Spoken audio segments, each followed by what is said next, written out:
Okay, this is starting part 3 of chapter 38, GI.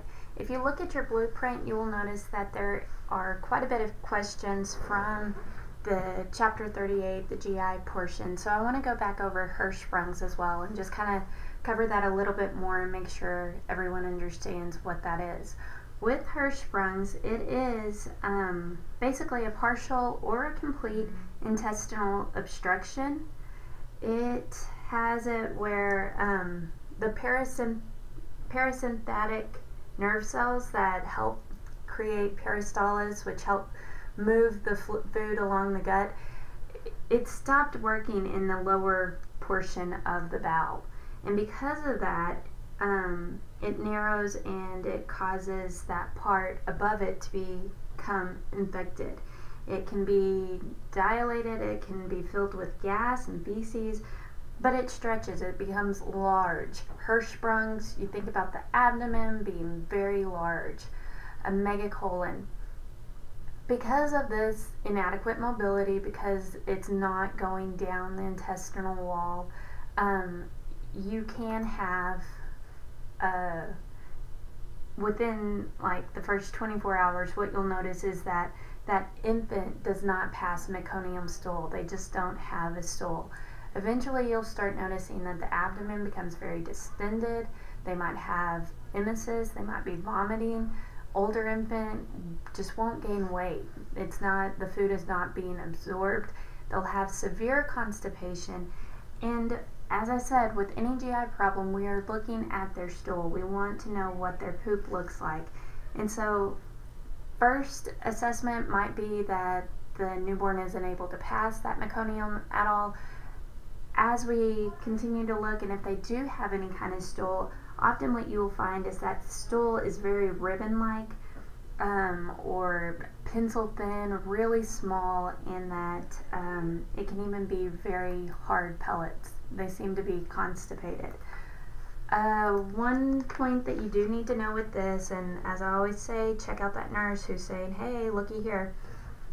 With this, you may give this child enemas and it might help achieve a bowel elimination.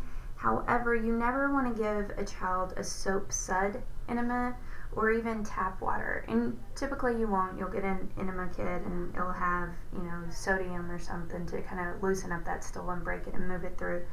But just so you know, you can give enemas, but you never want to do the soap suds or a tap water enema to a child. It can cause them severe shock, water intoxication, and can be very, very bad for you. So treatment could be surgery depending on how bad that intestine does look, and it might be a possible colostomy. Okay, so intussusception, this is where the bowel actually goes back into the other part of the bowel. It kind of telescopes back inside. The problem with this is that it can cause gangrene, severe infection. It can cause the gut to actually die. As we said, usually it's a viral infection, gastroenteritis, or it could even be those medications that are supposed to help gut mobility. It's just that that gut has a little bit too much mobility and is able to go back inside itself. The onset is going to be abrupt. They're going to have really severe abdomen pain. They might have vomiting. They might even pass some brown stool. And like I said, as the condition gets worse, you'll have more painful episodes. With this, you'll notice that the child will pull up their knees to their chest, and it'll be very, very, very painful. And then all of a sudden, the pain will be gone. It'll be relieved. They appear relaxed, and we'll be fine until maybe the next episode, which could be 5, 10, 15, 20 minutes later.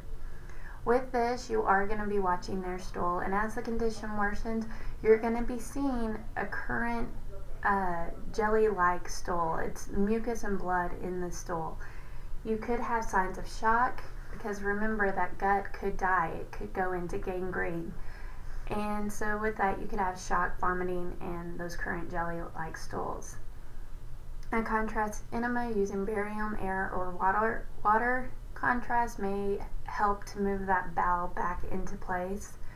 And the doctor will be able to fill a sausage-shaped mass through the abdomen wall. If it's not resolved, they will go to surgery.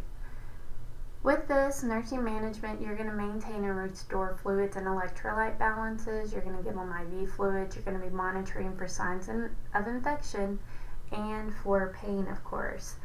You'll maintain a nasogastric tube, and then you'll be assessing the vital signs, abdomen distension, and bowel sounds. Feedings are going to be advanced very, very slowly, and to see how they actually tolerate it. Appendicitis. You'll see a lot of cases, well, you'll see several cases on the PD floor of appendicitis. And here is a picture of the appendix. They don't really know what it's used for, and so it's not a big deal to take it out if it becomes inflamed or infected.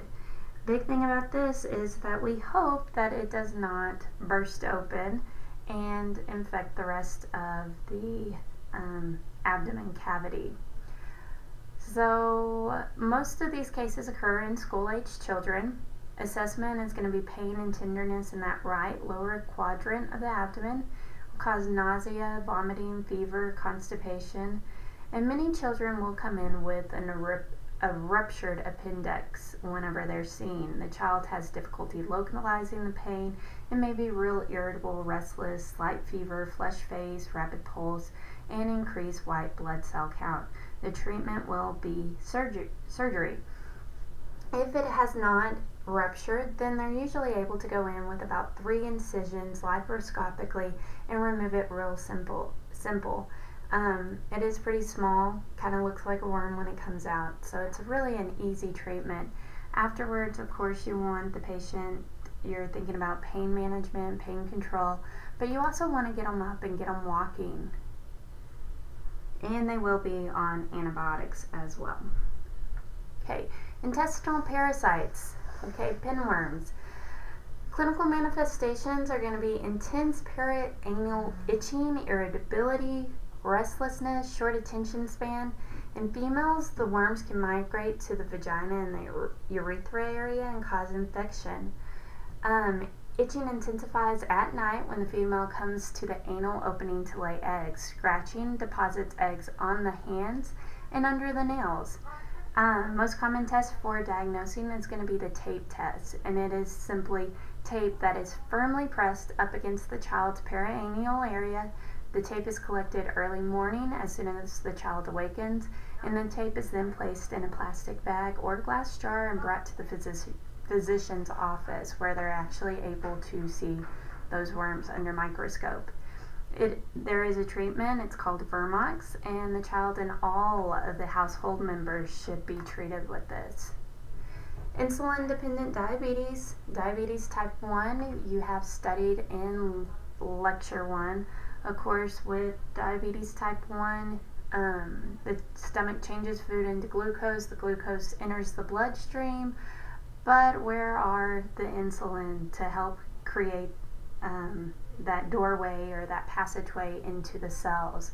Because there isn't any, the pancreas is making little or no insulin, it's not able to enter the bloodstream, and therefore glucose builds up into the bloodstream. It affects 1 in 600 children. 5% of the cases begin in childhood, and you'll see the 3 P's: polyuria, polydipsia, polyphagia.